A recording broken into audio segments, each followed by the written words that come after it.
complicated Sfas Emes for this week that deals with some very basic issues in Judaism, and especially in something that Hasidus emphasized a lot. In other words, the Baal Shem Tov didn't invent anything new in Judaism when it came, but there were certain things that he emphasized that really helped people very much. So the pasuk tells us the following. In Parshas Bo, it talks about Am Yisrael finally leaving Mitzrayim, and this is after they had that first, call it the Leil HaSeder, and it says, Misharosam tsururos besimlosam al shichmam. The leftovers, right, misharot mashenishar, that which is left over, they carried wrapped up on their shoulders.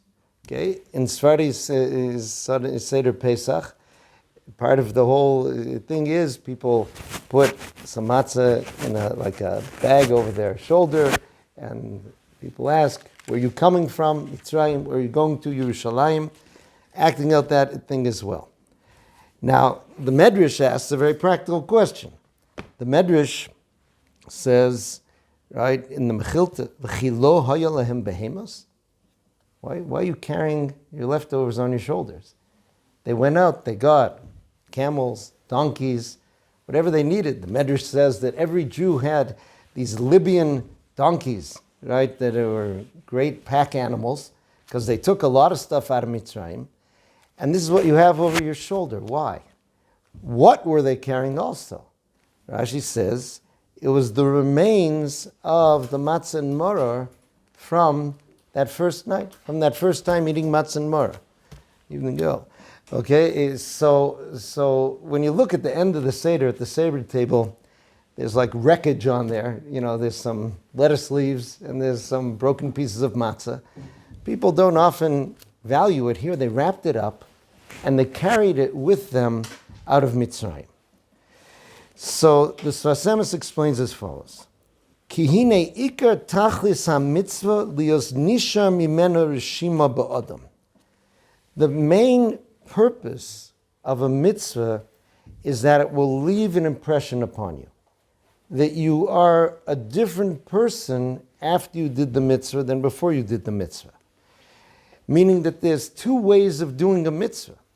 You can do the mitzvah and accomplish the mitzvah and get, so to speak, credit even for doing the mitzvah, but it didn't change you. We can't look at you with spiritual eyeglasses and see that something has changed inside of you. Right? There's a pasuk in Mishlei which he brings, umitzvosai titzponitach. My mitzvahs should be hidden inside of you. How does that happen? Kasher osim ha-mitzvahs berov ahavot shuka. When you do the mitzvahs with great desire. Okay? A mitzvah in general is a technical act. Even mitzvahs that have to do with belief, right, are intellectual. But certainly the ones which we do physically, it looks technical. If you do it with love, if you do it with desire, so then ha'aras ha'mitzvah is left b'nefesh ha'adam. That leaves a light inside of you that keeps on going. He refers to the Zohar HaKadosh that says, Tzadik mizchuyosov chakukin al atzmosov. The positive things he accomplished are engraved on his bones. Okay, now the word bones in these Sfarim has a double meaning. It can mean bones, meaning it becomes part of you, and the word etzem also has to do with the essence of a person, right? Who you are. They became part of who you are. That is why they wrapped them up, even, it was in their clothes. I guess they were wearing like a cloak and you kind of made a pocket out of it and wrapped it up and put it over your shoulder. He says this hints to what's called the levush, which is made by a mitzvah. Okay, again, this is a complicated idea, and the footnotes here refer to the Zohar HaKadosh, which says that you do a mitzvah, but the way you do a mitzvah creates spiritual clothing. Okay, this I think is the way it goes. There's a famous Sicha from Reb Chaim Shmulevitz where he spoke about the Me'il of Shmuel. Okay, it says that Chana, who davened so much for a child, and she had this child Shmuel. And then she had already declared that when he was old enough, she was going to bring him to the Mishkan to help with the avodah in the Mishkan to serve Hashem. And she did so. He was a little boy. And it says that she made him a me'il, this little coat, this little garment out of linen, and he went there with that. Now, much later in life, after Shmuel became Shmuel HaNavi and he passed away, Shaul HaMelech, in a time of great distress, did something which the Torah tells us not to do, which is to use necromancy, what's called, balas ov, to speak with somebody from the next world.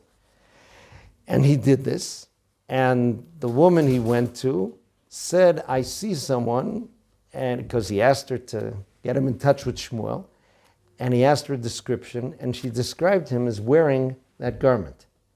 And Chazal said that garment grew with him throughout his life, and that garment was with him in the world beyond this one. So Reb Chaim Shmuel is asked, why? It's like it's a sweater. Why should it be there? He answered that since Chana put into it all of her hopes and dreams for Shmuel, all of her tefillos, all of her love, that became part of his essence. That became not just a physical thing, but a spiritual thing. And that became part of him, accompanying him through eternity. So the same thing is with a mitzvah. The love and desire and enthusiasm put into a mitzvah becomes a person's begodim, right? It becomes that which enables you to add on. There's you, and then there's your clothes. The clothes are something you add on to you as you were born. You were born without the clothing. Clothing is that which you add on. He says that's what it comes from this love. Now here's where it gets tricky. He says, ha'inyan hu. Vaday ikar ha-mitzvah hi tzorach gavoha. Okay, we don't just do a mitzvah because we love it.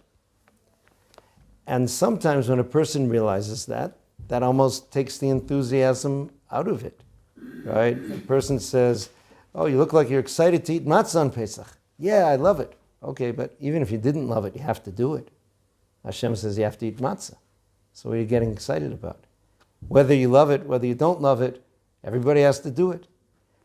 And he says it comes tzorech gavoa. It comes because Hashem wants you to do that.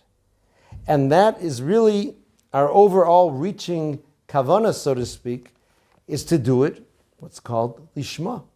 I'm doing this mitzvah that HaKadosh Baruch Hu commanded me to do. Not because it gives me fuzzy feelings, not because X, Y, and Z, and even not in terms of it's going to make me a spiritual Superman. Because we've mentioned this before, the purpose of Judaism, it's not just some self-actualization program, the ultimate new thing to become a spiritual giant. The idea is to do what HaKadosh Baruch Hu commanded us to do. And with that, to bring the world to its purpose. It goes so far as even the idea of doing it, when people say, because in the next world I want X, Y, and Z. It's true, this will affect your status in the next world. And the Ramchal, Moshe Chaim Luzzatto, brings that as what he calls a middle-level motivation for a person to do mitzvahs. But the highest level of motivation is because that helps the creation reach its purpose. There are apocryphal stories, both in the world of Hasidim, about the Baal Shem Tov and about the Vilna Gaon, about discovering that for whatever reason, they were not going to get schar for a certain mitzvah. They weren't going to get reward for it. Or with the Baal Shem Tov's case, a story that he wasn't going to be able to continue on into Olam Haba. Right? If a person got that message, you say, would you still do mitzvahs? He said, I do the mitzvahs with greater enthusiasm. Now I can do them totally purely just because this is what Hashem wants me to do in the world. Okay? And so then the question becomes, okay, if that's true, so what's there to be excited about and treat them as precious? It's almost like, just you're stuck. You have to do it.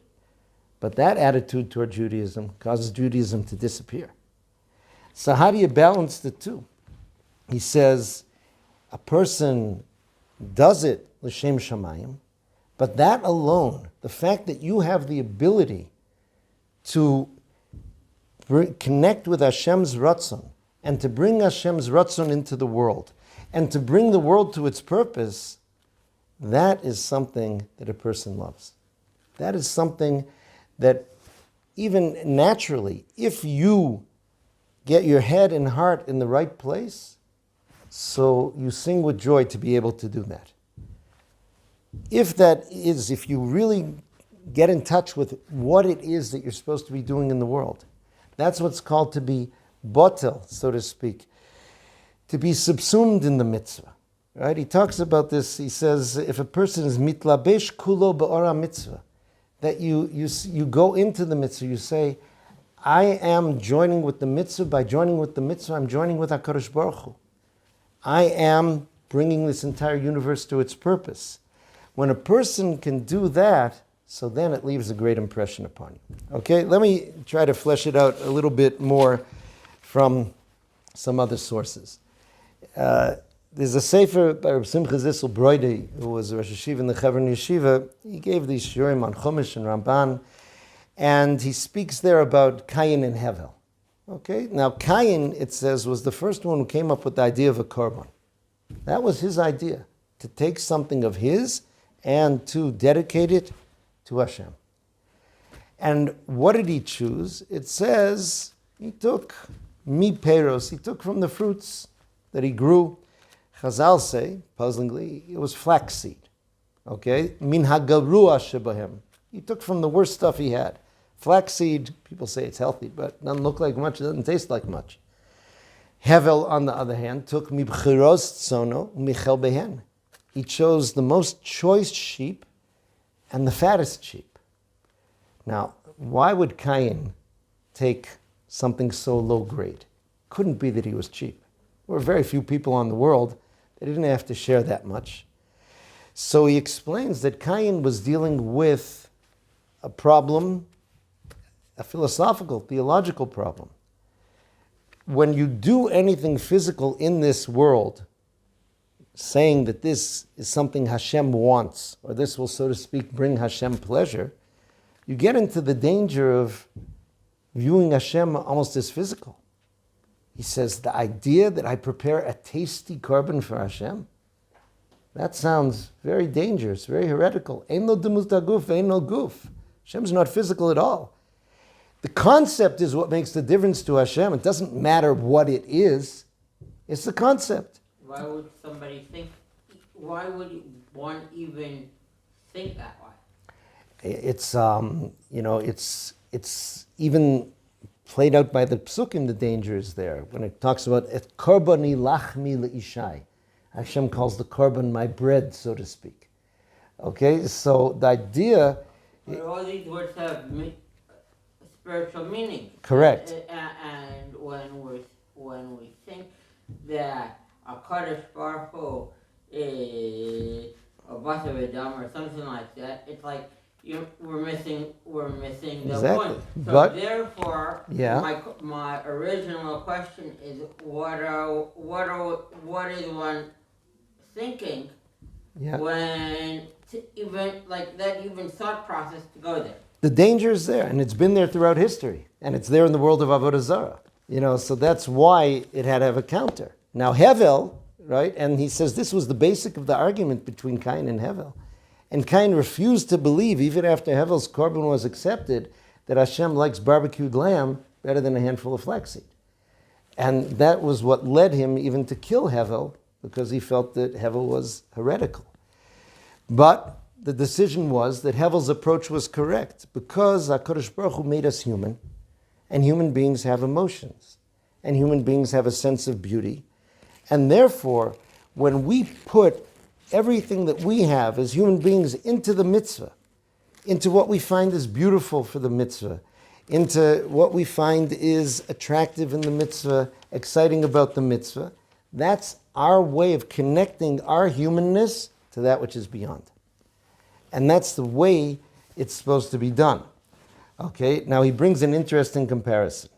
Chazal say a puzzling thing. They say, Hirhure Avera Koshim Me Avera. That thoughts, fantasies of Avera they have more negative impact than the Avera itself. We say, how can that be? How can that be? So he says, you're right. He says, Ikar begam havera b'shoresh b'asiyasa. The damage that an avera does to the spiritual world is in doing it. But the effect on you, on your nefesh, he says, that is more affected by your thoughts of avera. Right? Our internal world, our emotions, our imaginations, all these things, if you're there in your mind, if you're excited about it, if you're dreaming about it, all those things, so then that impacts you. It maybe doesn't have the same negative impact on the world as doing the Avera, but it impacts you. It's even to the extent that Kedusha Arim, the Sfas Emes, his grandfather, says, in Vidoy on Yom Kippur, don't start replaying all your Averas. Some people make that mistake. Right? They spend a gazillion years on Vidoy, and they're rerunning the films of everything they did wrong that year. He said, he used the Yiddish word, he said, that means you're going to be spending all Yom Kippur in the blotte, in the mud. Right? You're just going to be thinking about negative things there. He says, what you have to do is disassociate from them. That's what you're doing. You're saying, I see that category in the Vidoy, that's not me, I don't want to be doing that anymore. Not to be soaking in it. So he says, the flip side, and always the good side, the positive side is more powerful. The mitzvah, it's true. You do a mitzvah that Hashem commanded you to do because that affects the world. And it's true. You will be rewarded for that mitzvah. But the way the mitzvah transforms you is from the hirhure mitzvah, from thinking about the mitzvah, desiring to do the mitzvah, anticipating the mitzvah, thinking of how you can do the mitzvah in the best and most beautiful way, and even appreciating the mitzvah afterwards, which is what they did here with the leftovers of the matza and maror. There's no inherent kedusha in leftover matza and maror. But that experience, they realized that was the first time, that was the first mitzvah that they were able to perform in that way, the mitzvah of Korban Pesach. And they realized what they were able to connect to, what they were able to bring into the world. And instead of just saying, okay, well, God holds the cards, He told me to do it, and I did it, and He'll pay me for it someday. It was the experience. This is what I'm here for. This is what I want. This is what I dream of. And thinking back at it, looking at what was remained, maybe having some of that in your first meal in the midbar, leftover matzah, leftover maror, brings you back to that, lets you think about it more. That's what affects you. Okay, so this is a very, very big issue in the way people approach Judaism today. On one hand, some people say, okay, it's not this, fluffy muffy, what you're in the mood for, what you like, and we have to, package every mitzvah so that it's fun for you, etc.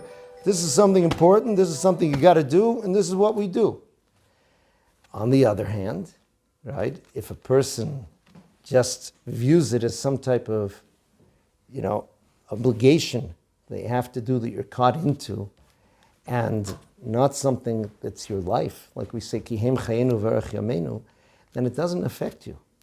There's an expression, I think I've seen it both in Hasidic Yisrael and the Balei Musar. They said a person may go through their life doing a lot of mitzvahs and not doing averos, but they do it in a very kind of cold, matter-of-fact way. So they will continue on into Olam Haba, but they'll have no connection to what's going on there.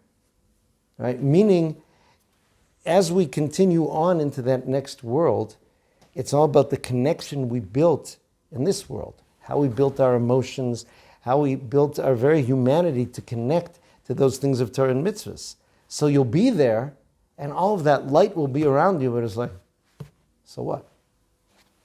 If you don't connect to it here, and that comes through that world of what you're doing and how you're doing it. So this is, he said, the tikkunim that we do come through the actual mitzvahs. But the way you transform, the way you change yourself is the way you put yourself into it. So this is something that Hasidus emphasized very much, right? And this was where a person was able to do their avoda even if they didn't have a tremendous amount of knowledge. Okay, if they weren't a huge Talmud Chacham, but they had a mitzvah to do, and they did it with love, and they did it with excitement. So the Baal Shem Tov emphasized what a tremendous thing that is, and how elevated that Jew becomes. Right? I'll tell you a story that's, the Talmud Rebbe told us a story, and he actually said it's hard for non-Hasidim to understand this story, but here's how it is. The Rebbe Bezusha of Anapoli was just his yahrzeit, so he used to travel around a lot, incognito, both he and his brother, Rebbe Elimelech of Lizhansk. And at one point he came to stay in a small country town. He was staying in the house of some farmer or something. And he woke up in the middle of the night, and as one does, he had to make an asher yatzar. He had to go relieve himself. Now, there was no indoor plumbing in those days. So he went out from the house, and there was the woods, and he went there, and suddenly felt he didn't need to anymore. Strange. All right, he went back to bed, and he needed to.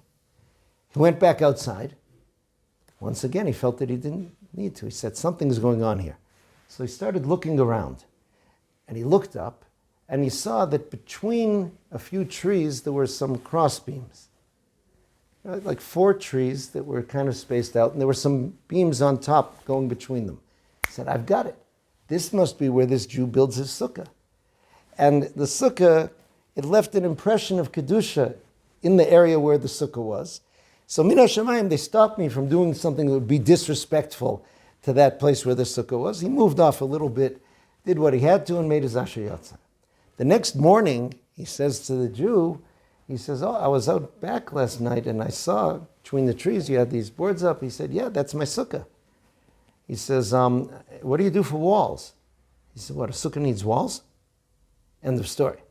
Okay, so there are 2 ways to take this, right? The non-Hasidic review is, give me a break, right? If there were no walls, there was no sukkah. If there was no sukkah, there was no mitzvah. If there was no mitzvah, there's no kedusha. You can do your asher yatzars, right? Any place in the yard, there was no problem. The Hasidic review of it was that it's true. It wasn't a sukkah kahalacha, but this Jew put something of himself into making what he thought was a very nice sukkah. He was lacking the knowledge of the walls, and it's true, he didn't technically, so to speak, fulfill the mitzvah of sukkah. But the thoughts of sukkah, the desire for sukkah, that alone has a value. That alone brings kedusha into his world in a way that's lasting. Okay, so that shouldn't be taken as the idea that, okay, so they're saying you don't really have to be particular about halacha, all you need is love. That's not true. Okay, obviously, when a person has chibuv mitzvah, when you love the mitzvah, that means you want to do it in the best way possible. But to realize also, right, that it's not just the technical formation of the mitzvah, it's not just the technical way it's done, but it's the heart, it's the love in which a person does this. Okay, now, what's interesting, and almost seems contradictory, and I'd like to try to be meyashiv, it is something that is written in the Sefer Sfas Chaim. Sfas Tzadik. The Sfas Tzadik was the brother-in-law and the cousin of the Sfas Emes. Okay, I always get mixed when I figure it out, but that's what it was. And he wrote a Sefer which is kind of parallel and brings many things from the Sfas Emes. Now he says the following in Parshas Kiseitze. Welcome everybody. Okay, he says that a person sometimes imagines in life what his big accomplishment spiritually is in the world. Sometimes a person thinks, you know what, when I get to the next world, I know what the crowd's going to applaud for. Let's imagine one guy, since we were talking about the mitzvah of sukkah, there's one guy, he's the sukkah guy. He builds the biggest, best, most beautiful sukkah every year. It's kosher according to all opinions. It's decorated in the most amazing ways. And he has everybody over and he's serving them steaks and don't ask, and there's music every night, and he's the sukkah guy. And he imagines that at the end of my life, I'm going to go there and the whole heavenly malachim and everybody just going to give this stand and go, here he is, the sukkah guy. He says, what you imagine is your great accomplishment, probably for sure isn't. He says, that sometimes is you serving yourself, right? It's true, you did a mitzvah and you should do it and it's good. He says, oftentimes that thing that was your biggest accomplishment in life, you may not have even noticed it. You may not have seen it. It was something that you did because you had to do it. It might not have been easy. It might not have been something which was really splashy, but it was something you did. I'll tell you a spooky story maybe that illustrates it. Since you came, the stories have to come out, right? So this was told about two Yerushalmi tzaddikim. One of them may still be alive. Melech Biederman told this, I think. They would collect tzedakah, not for themselves, but for other people. It's a very hard job. You get a lot of grief doing it. Anyway, one year, one of them became ill just before Pesach. And he had to be in the hospital. Now, as Pesach was approaching, he was getting nervous because he didn't want to be in the hospital for Leil HaSeder. And he kept asking the doctor, when am I getting released? When am I getting released? And it was like the day before Pesach, the doctor said, I'm sorry, you have to stay in for Pesach. We have to make sure that all your tests are coming out as they should be. You have to be monitored, etc. So he got the news from the doctor. But Erev Pesach in the morning, he kind of zipped out into the hall. He looked to the right of him, looked to the left of him, and it was Escape from Hadassah Har Tzofim. And he hoofed it to Mea Sharim, to his house. He got in there just before Pesach, and he made a Seder that he was singing and dancing and everything. Greatest Seder in his life. Now, these two gentlemen made a very interesting agreement.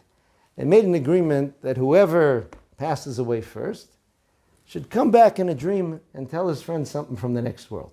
I don't know how you arrange that, but so it was. The one who was still alive says, lo and behold, soon after he passed away, he came to me in a dream. And I said, what's going on there? Right? What's happening? He says, listen, there's very little I can tell you that you could understand, but I'll tell you one thing. Remember that like Pesach when I ran home from the hospital and I made the Seder and I thought that was the greatest thing I'd done? He says, when you get up here, you realize that one small kindness to another Jew is way beyond anything like that. Things that I did that I didn't notice. When it says that one of the Chachamim in the Gemara saw the next world and he saw Elyonim Lamata v'Tachtonim Lamala. He said, I saw an upside down world there. I saw the high ups were down, the ones who were down in this world were higher up. And his father told him, he said, Olam Boror, you didn't see an upside down world, you saw a true world. Now, higher ups and lower downs doesn't just necessarily mean people and their status. It can even be things that you do, right, that you think are super awesome, and other things that you kind of, brushed aside, those things were actually much greater. Perhaps sometimes because you weren't doing it to get such a buzz, because it was something which was there to do. So that's a very interesting thing coming from a Hasidic Sefer, coming from a Ger Chassid. He says, therefore, don't focus on which one is going to get the most acclaim if I do this. Which mitzvah am I going to do that's going to be the big one that's going to bring down the house? He says, do them all. Hashem will send you the situations in which you'll do the things you have to do in life. Don't worry about it. Don't think about it. So many people are focused on, okay, what's going to get me more in Olam Haba? That's not what our avodah is about. HaKadosh Baruch Hu wants us to continue on, to be able to continue on to Olam Haba. But the main thing is doing Ratzon Hashem. But what we see here in the Sfas Emes is once you're approaching it that way, then love everything you do. Do it with anticipation. Do it with achana, with preparation. Do it with relishing every remnant of it, valuing it like they carried the remnants of the matza and the maror on their shoulders when they went out. Because that definitely transforms you, right? That definitely is there. So that's the combination. It's not something that you're doing for your own excitement, right? But it is something that you should treat with anticipation, with excitement, with love, even as you're doing it, so to speak, lishma. Okay, so that's a very tricky thing. I'll go back over a story we've mentioned once, but it's very key to this idea about Reb Zusha's brother, Reb Elimelech of Lizhensk. And the story actually happens after he passed away. So one of the great Talmidim of Reb Elimelech was the Chozeh of Lublin. He was called the Seer of Lublin, right? A great Rebbe in Poland that was the Rebbe of so many other Rebbes that came out from him. Now the Rebbe had something that was called a badchen. Okay, now a badchen, People translate it nowadays sometimes as like a comedian or a joker, and sometimes there are such people in weddings that will do funny things and amuse the crowd. Now, these badchanim were funny, but they played a very spiritual, important role in the group around the Rebbe. Part of it was sometimes the Rebbe's oftentimes the tzaddik has to deal with so much difficulty in life. You hear so many tzaras from people, and you need someone to get your spirits up, to give you that strength. Also, sometimes tzaddikim in their avoda tend to drift away from this world, and they need to be brought back and grounded. And the badchan would do that job as well.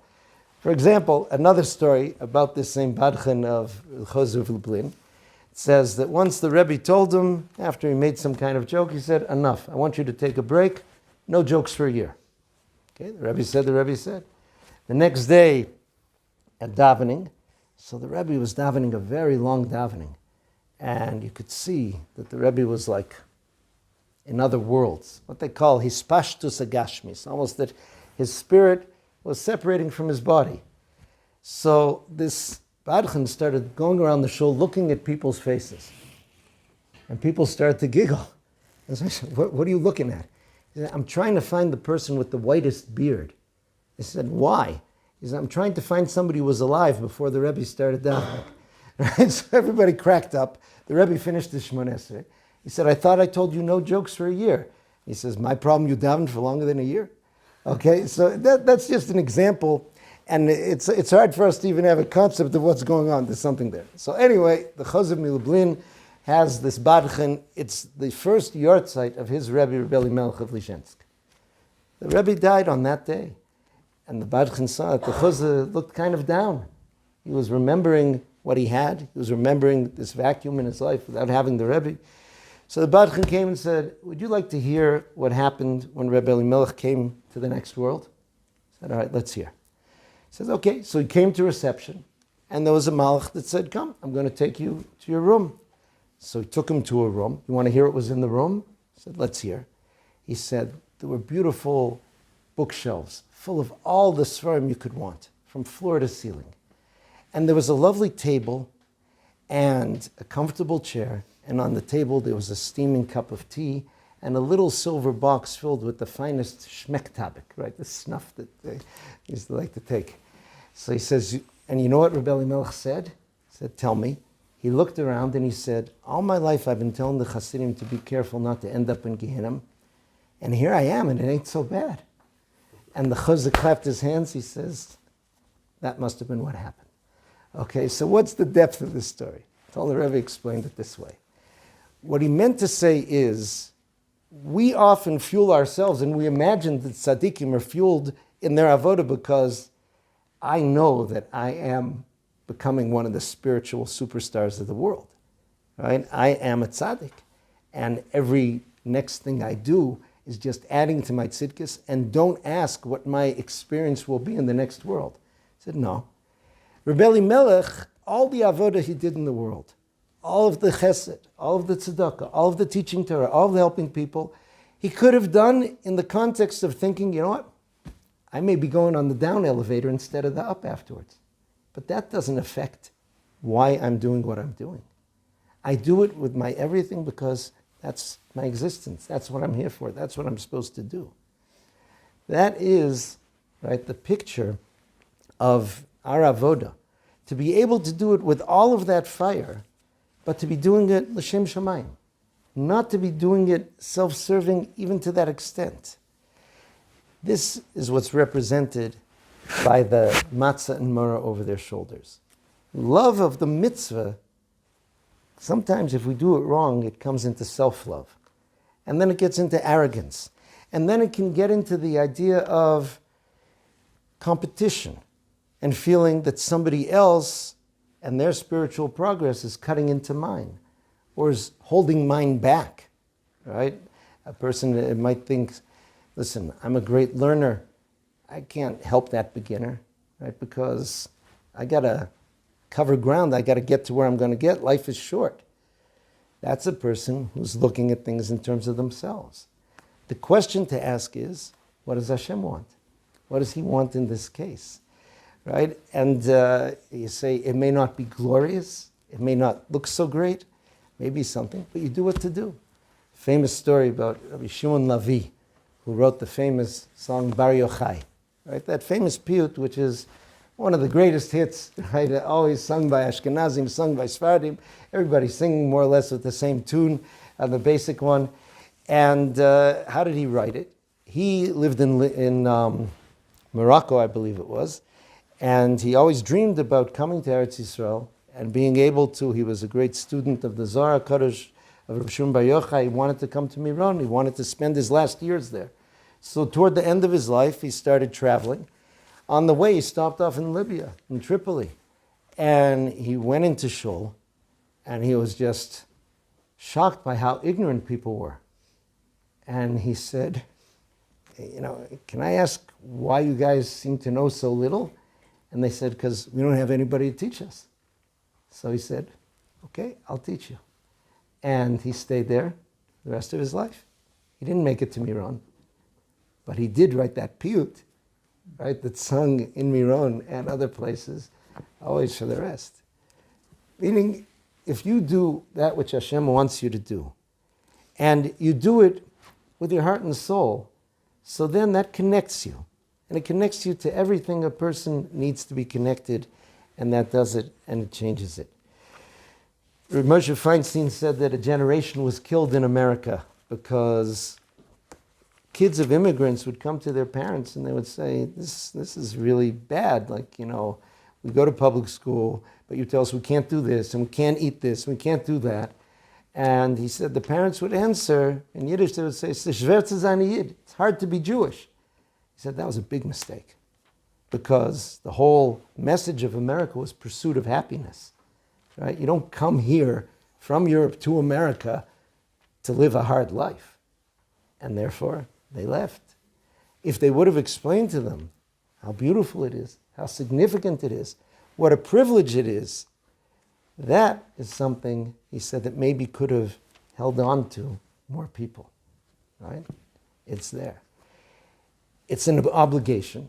And Chazal tell us, Godel ha-metzuva ba'osa me'enu metzuva ba'osa. Someone who does something because you're commanded is greater than someone who does something when they're not. It's very hard for us to wrap our heads around. We honor volunteers very much, right? Volunteer, they're great. They didn't have to do something. They go out and they do it. A person, if that's his job, okay, he's doing a good thing, but it's his job. In Judaism, there are many approaches to it, but one is that those things that we're obligated to do, it's hard for us to do with enthusiasm and love. If a person is able to realize the privilege in the fact that HaKadosh Baruch Hu obligated to do it, and that was done there out of his love for us, and a person can appreciate that, that's far greater than a person who's doing it as a volunteer because they like it. They're motivated to do it. There's also more opposition when you're obligated to do something. Anytime you're obligated to do something, it becomes less tasty. We have, Rav Wolbe calls it the mered reflex inside of ourselves, a rebellion reflex. When I'm forced to do something, I kick back. I feel like I'm losing myself. If a person is able to unite with mitzvahs in a joyous way, right, despite that, so that's a much greater level than just doing it as volunteering. So this, I think, paints a picture, and especially of this one aspect. Somebody I know gave a shir about 10 of the major principles of Chassidus that the Baal Shem Tov brought into the world. And this is one of them. The idea of hachana for the mitzvah, enthusiastic preparation for the mitzvah, trying to do the mitzvah with enthusiasm and love, appreciating and respecting the mitzvah afterwards. Right? They say a story about the Chasam Sofer, that 2 boys were coming to be interviewed to come into his yeshiva in Pressburg. And he watched them coming through the window. They came in, he tested them, they both did well on their learning. But he accepted one, he didn't accept the other. And when somebody from the staff asked him why, he says, because it was just after Sukkot, and people had taken the schach off their sukkah, and I saw one of the boys walk over the schach. One stepped around it, the other one walked over the schach. He says, a person that walks over the schach, it's true, the mitzvah's over, these things. There's something lacking there in their connection. There's something lacking in the love. When your Seder table comes, and it's hard to remember this because usually you're really zonked after 4 cups of wine and the late night. But you have those broken pieces of matzah there.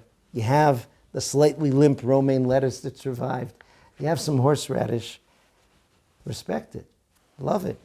Give it its proper place, because that was what enabled you to accomplish everything that had to be accomplished through Leila Seder.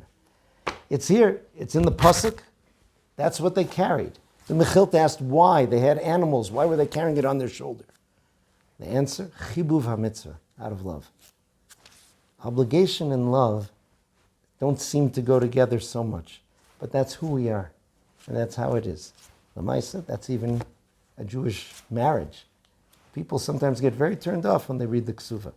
Obligation, obligation, obligation, obligation. All right, wait a second, where's the fluffy? Where's the love? There are some beautiful things there in the Ksuva. There's some emotional obligations there as well. But the idea is both obligation and love and enthusiasm together. That brings the completeness. Have a wonderful week, a wonderful Shabbos, and a wonderful Chodesh Shvat.